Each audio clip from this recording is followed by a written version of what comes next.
Hi, I'm Emily from Life So Savory, and in today's episode, we're going to go ahead and finish this cute skirt that we started last time. So we've got it to the place where we're ready to hem it and put the buttons and the buttonholes in to complete this skirt. So I've already pinned up a 1-inch hem, and we're going to begin by sewing this using our cover stitch machine. And the great thing about this machine is it not only hems, but it also finishes the raw edge of the fabric. So we can complete 2 steps using one simple sewing step, which is using the cover stitch sewing machine. So let's head over there and sew this hem. So this machine has needle threads and a looper thread, and the looper thread is what will finish the raw edge of our fabric. So you want to sew with the right side of the fabric up, and I like to use my finger to feel that I'm sewing, and we are beginning our hem. Now again, I'm using a cover stitch, but if you don't have one, there are many other ways that you can go ahead and hem the bottom of your skirt. You can do a double fold hem, which you're folding, pressing, folding again, and then sewing. You could zigzag to finish the raw edge of the fabric and then hem it with your sewing machine.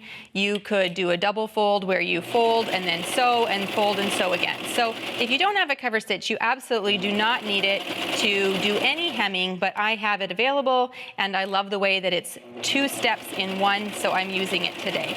So we will finish the edge of this hem, and then I will show you how it not only stitches the hem, but also has the looper on the back, which finishes our little raw edge of the fabric as well.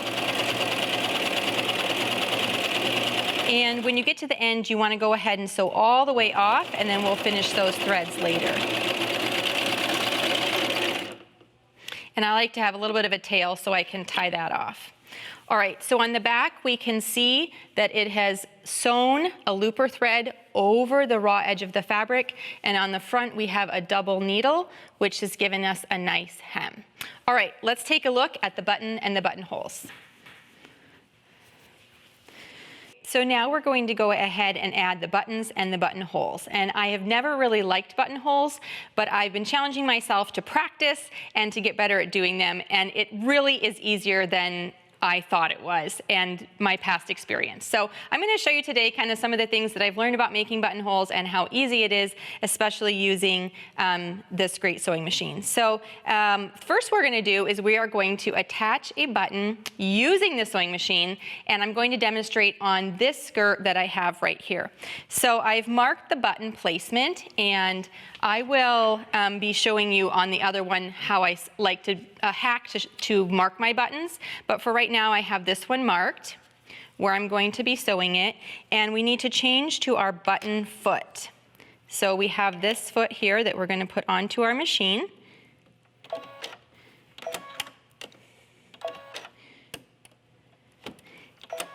These little metal prongs actually hold the button in place while you're stitching it. So you want to slide the button up inside the foot, and there's a little guide on the front that not only shows you where the hole should go side to side, but also centering it. So once the button is in place, you will take your skirt or whatever it is that you're sewing with your marked button placement and slide it underneath the foot.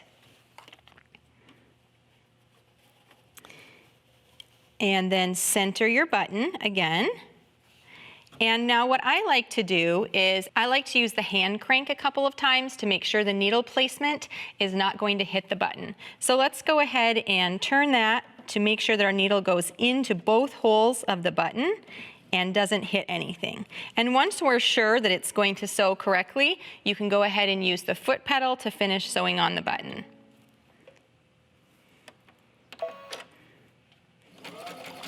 And it will stitch the button in place, easy as can be.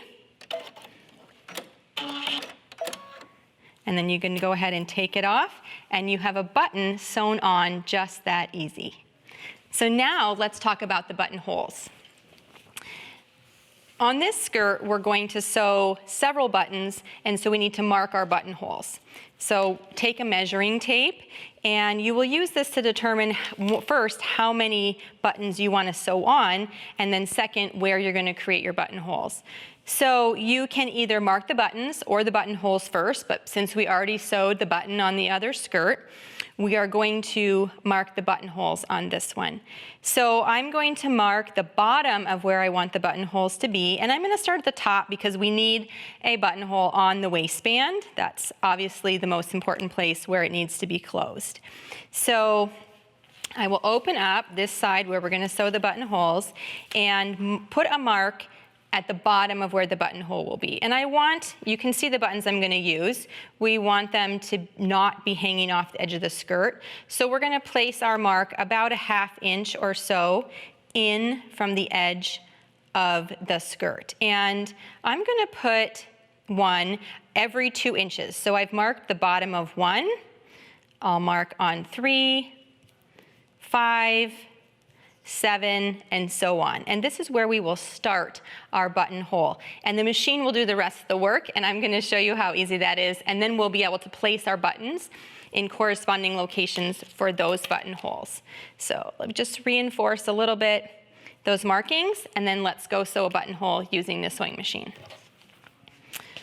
Now, for this one, we want to change our foot once again. So we're going to remove the button foot, and we're going to add the buttonhole foot.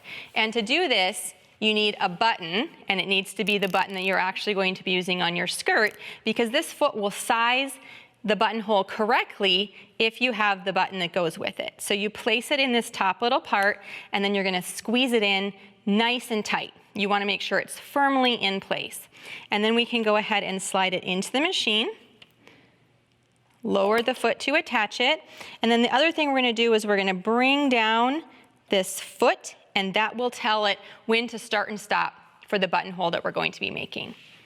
All right, so let's get the correct setting on our machine and put our skirt piece under the buttonhole foot. So on the buttonhole foot, there are lots of little markings, and those markings are center and side-to-side markings that we will line up with that little purple mark that we originally put on for the bottom of the buttonhole. So once I've lined those up, centered and side-to-side, the machine will do the rest of the work. So the thing you want to remember when you're doing a buttonhole is consistent pressure on your foot and not starting and stopping. Once you start, you just want to let the machine do the entire thing, and you're just going to keep constant pressure on the foot pedal. So let's see if this works. Again, I put the purple line at the bottom of the buttonhole, so it's sewing up and making it go up from there. And I'm just keeping constant pressure on my foot, and this little buttonhole foot is doing all the work. And once I realized that once I set it up correctly, buttonholes were actually easy, it relieved a lot of pressure for me for installing buttons on my clothing. I tried to avoid it as much as possible before I realized how easy it really was. So you can take a look at this and see that this is a beautiful buttonhole that was really relatively easy for me to create.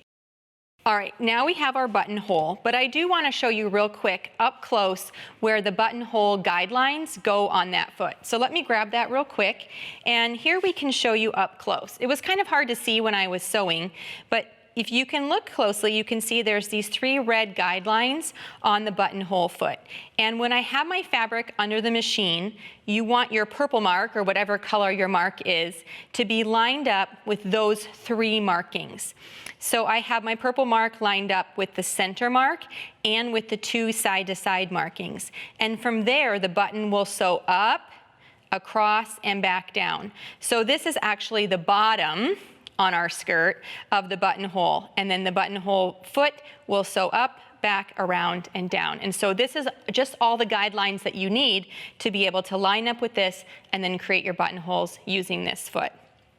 All right, so now once we have this, we will cut it open and use it to mark our button placement. So you can use a seam ripper or really sharp, pointy scissors to be able to cut open your buttonhole. And the most important thing is to make sure that you don't actually cut your stitches, because then you have to start over on making your buttonhole because the whole thing could come open. So carefully clip to the end. And one tip that I like to use, especially if I'm using a seam ripper where we're just sliding along, is to put a pin at the end of your buttonhole, because then as you're sliding up, you actually can't cut those top stitches because you have a metal stopper here. So that's just one little tip when you're cutting open the buttonhole to make sure that you don't cut your stitches. All right, so once you have all your buttonholes sewn, then you're going to come back and line up your skirt again. So we will lay the fronts on top of each other, and the buttonhole layer goes on top of the layer that you'll be putting your buttons on. Make sure your top and bottom are lined up. And now what I like to do is actually just take my marking pen again and mark the button placement through the buttonhole. For me, that's just the easiest way to make sure they all get lined up. So I will take my pen, open my buttonhole a little bit, and I'm just going to place the mark in the middle because that's where I'll actually be stitching my button. So a quick back and forth, you can open it to make sure that it looks right, and once it does, then you would go ahead and repeat that on all of your buttonholes. Now, one thing that I recently discovered is trying to keep, especially when you're sewing a long line of them, trying to keep the buttons in place while you're sewing them so you don't have to keep go back and remarking and marking again, is that if you take a button and you take a sewing clip, they will actually hold the button in place for you while you're marking all the others and getting the rest of them sewn on. So let's pretend that we marked several places here, and we could go ahead and just line up all of our buttons on the skirt and then take them over to the machine or hand stitch and sew each one on, and the rest of them, look it, are held in place while you're doing it. So that's another just easy way that you can make sewing buttons easier. Depending on who's wearing it, you want to make sure that your buttons are secure, and also maybe that you don't want to put buttons too far down if it's restricting of the leg movements. You also want to make sure that this top button in the waistband is centered top to bottom on the waistband so that you have a nice, secure fastening for the closure of your skirt.